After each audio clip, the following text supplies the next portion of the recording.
Welcome back to the channel, Hunter. I hope you're having a great day, cause I know I am, because I have recently been trying out a new build in Monster Hunter Wilds that has now become my favorite build, period. Namely, my dual blade Zoh Shia build. And yes, I know what you're thinking, and no, this is not going to outperform a perfectly crafted archon weapon, but it will look hell of a lot cooler, and in my opinion, it still feels pretty damn good. Now, as you may be aware of, the Zoh Shia weapons come with an equipment skill called White Flame Torrent. This effect is a proccable extra damage of 50 whenever it's proc. This skill works best on weapons that can attack fast and do as many hits as possible to keep the proc rate as high as possible. So dual blades were an obvious choice for this, but this will work on other weapons as well, but you might see a little bit of a performance decrease on slower weapons. Now, speaking about the weapons, let's head into the jewels on the weapon. So I've gone for a razor sharp handicraft jewel to start with, to make sure we stay in that white sharpness as much as possible, followed by 2 critical boost gems, so we land on a total points of 3 in critical boost,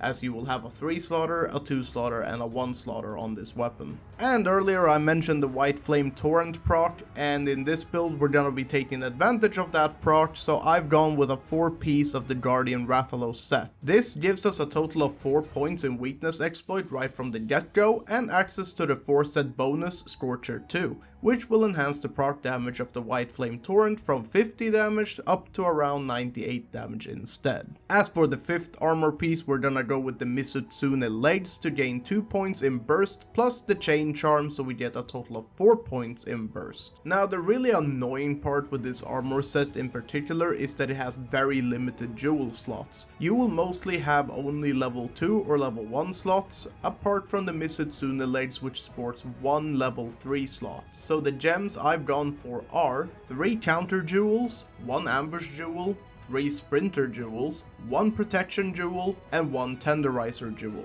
With all these gems combined and slotted in, your total stats will look something like this. And now you might be wondering why I don't play a full meta set instead. After all, I do have a perfect Archon dual blade, and truth be told, they're fucking ugly, that's why. I am tired of looking at those ugly Archon weapons, and I value the feeling of trying out new builds and finding something more personally appealing rather than just padding numbers. Also, in this case, it still performs really well and looks gorgeous on top of that, unless you're the Zoh Shia hammer, because dear god, I don't know what hammer players did in their previous life to puppies, but it can't have been anything good looking like that. What the fuck is even that? But to wrap this all up, this build is certainly not meta, but I'd say it's close enough that you don't feel like a detriment to your team while using it, and you also look hella cool doing it. And if you're looking for more builds and general Monster Hunter Wilds content, stay tuned right here on the channel, hit that subscribe button, and as always,